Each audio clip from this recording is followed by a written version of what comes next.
Ассалаумағалейкум, қазақ елі, қалайсыздар батырлар? Жалқаулықтан қалай құтыламын? Шынымен де кер тартпа болып тұрамыз ғой. Қырсықтықтың жолынан қалай шығамыз? Жолымыз неге болмайды деген нәрселерден қалай құтыламыз? Соңғы 2 жылда әртүрлі адам болып көрдім. Жалқауда болып көрдім, жатып та көрдім, ішіп те көрдім деген сияқты. Айтқанда, өзімді әртүрлі бағытта ұстап көрдім. Ең бастысы, кез келген нәрсеге тез қалыптасады екенсің. Мен өзім ұйқыны жақсы көретін адаммын негізінде. 8 сағат ұйықтамасам, басым істемей жүреді. Сол үшін көп ұйықтап та көрдім. Спортты да ұрып көрдік, басқа саланы да ауыстырып көрдік. Енді қыдырымпаз дейді ғой, қыдырымпаз да көрдік, ештеңкені ойламай да жүріп көрдім. Негізі ол өзім үшін бір эксперимент болды. Сол үшін кез келген нәрсе бұл әдет сияқты екен. Темекіні шеге берсең, бұл әдет болып қалыптасып, сен қайталай бересің. Қайталай бергеннен барлық нәрсе қалыптасады. Соңғы 6-7 айда біз спортқа кірдік, достарымызбен 5-6 бала. Бұл жерде режим қалай қалыптасты? Кім кешігеді? Штраф. Кім келмейді? Соған штраф. Штраф бұл 6-7 балаға дейін барсақ, бұл айтқанда обед алып беру. 40-50-60 мың теңге лишний раз кім төлегісі келмейді, сол үшін дисциплина қалыптасады. Бірақ жалғыз дамыған жақсы. Орта бұл осындай дисциплиналарды қалыптастыру, ойыңды дұрыс нәрсеге бағыттауға. Ал даму үшін жалғыз жүрген жақсы. Оқу, іздену, тағы бір процестерде кітап оқу, сен талпамен істей алмайсың. Қасындағы адамдар дамитын орта болса, көп салалардан шығарады. Дұрыс ортаны қайдан табамын десе, тренингтарда жүреді олар, тренингтарға. Бесплатный мастер-класс, басқа да нәрселерден шыққаннан кейін отырыстар жасайды.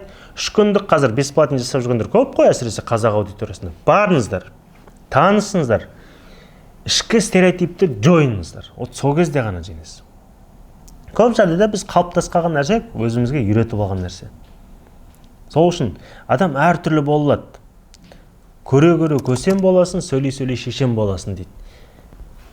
10 жыл бұрын 2 сөздің басын қоса алмайтын мен. Қазір мен оратормын деп айтпаймын, бірақ ойымды жеткізе аламын. Камераға қарап сөйлеу былай тұрсын, аяқ қолым дірілдейтін. Қазір Аллаға шүкір, емін-еркін өз ойымды жеткізе аламын. Сол үшін де барлық нәрсе ішкі страх. Оны қызығушылық арқылы женеміз. Кез келген ішкі қорқынышты қызығушылық арқылы женеміз. Сол кезде бізде желание пайда болады. Яғни жалқаулық деген адамда жоқ, үйреніп қалу деген нәрсе. Түсіндіре алдым ба? Қалыптасып қалу. Қалыптасып қалудан біз қызығушылық арқылы шығамыз. Самолеттан қорқасың ба? Қызық, отырғың келіп тұру керек. Сол кезде самолетқа отырасың, кетесің. Шетелден қорқасың ба? Шетелден ешкім қорқпайды ғой, бірақ қыдыруға, баруға қызығу керек. Мысалы, Бали, Турция, Индонезия деген секілді, Дубай. Көп қой, Таиланд, мысалы, керемет жерлер, Хайнан деген секілді. Грузия. Амалын табасын, өзі цел көрсете береді. Адам бағытын жоғалтады, жалқаулық басады. Болды, мен анама 2 жыл бұрын диагноз қойған кезде мен неге әртүрлі болып жүрдім? Басынан ойым қашып кетті. Ол диагноздың ауыры 1 жыл өмір қалды деген, және оған әртүрлі әрекеттер Турцияға да апарып, басқа жерлерге де апарып жасаған кезде, ешкім көмектесе алмаған кезде ауыр. Әрине, қазақ оны жаман ауру деп атаған, шынымен де емі жоқ екенін көзім жеткен кезде, өзім зерттеп, Стив Джобс именно сол диагнозбен кеткенін. Біздің қазақ актер, рекетирда түскен актер сол диагнозбен кеткені. Ол маған шынымен де андай болды, уже күн санаған сайын ойын қашып, уже не істерін білмей жүресің. Сол үшін де адам дірілдеп тұрған состояниеда жүрмеу керек. Басынан всегда жаман ойлар, бірдеңкелер мазалап тұрса, ол ой постоянно жүрмеу керек. Енді маған жүруге тура келді. Өйткені анама 1 жыл деген уақыт қойды. Енді 1 жыл 3 айға ғана барды. Бірақ енді жібергің келмейді, анаң болғаннан кейін бәрін жасағың келеді. Бірақ өкінішке орай. Не жасасаң да қолынан келмейтінін сол кезде мен. Өйткені бұл тағдыр дейді. Алланың берген бір үлкен ауыр сынағының бірі болды. Бірақ айтайын дегенім, шынымен адам әртүрлі состояниеге салады. Жалқау да болады, одан кейін де банкрот сияқты, кассовый разрыв болды сияқты болған. Енді кассовый разрыв, почти банкроттың ар жақ бер жағы бәрінен шығуға болады екен. Айтайын дегенім, жалқаулықтан құтылу үшін қызығу арқылы шық.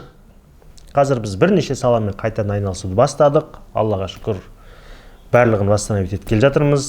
Қазір ең сүйікті саламыз осы тендердегі жабық бөлімдерге кіру бағытын толығымен қазір Қазақстан бойынша аутсорсинг компания құруды қолға алдық. Адамның қолынан келеді, адам жасағанда адам жасайды дейді. Сол үшін де жалқау адам жоқ, жалқау қазақ жоқ, тем более қазаққа информация беріп, жолын ашып берсе болды жыртады. Бізге көрсету керек.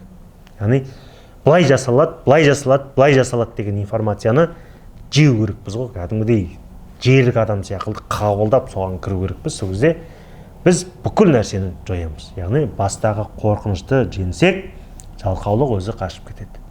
Сіз жалқау емессіз. Жалқау адам жоқ. Мына информацияны көріп тұрсаңыз, тем более сіз қалай жасалу керек екенін ғана білмейсіз. Түсіндіре алдым ба? Сіз қалай істеу керек екенін кішкене түсінбей жүрсіз. Болды, айтпаса жалқау емессіз. Төмендегі номерлерге кіріп, әртүрлі информациялар алсаңыздар болады. Жабық бөлімдерге кіру бойынша сертификациялар алу жолдарын да білесіз. Аман болыңыз, сау болыңыз. Видеоны жан-жаққа таратыңыз, бөлісіңіз, лайк басыңыз, комментарий жазыңыз. Сторизға ала кетсеңіз, шынымен де мен сізді құрметтеймін. Жеке разборға дейін жасап беру мүмкін. Егер шынымен де сторизға алып, өлсіп, мені белгілеп кетсеңіз. Амандықта, саулықта кездескенше сау саламатта болайық.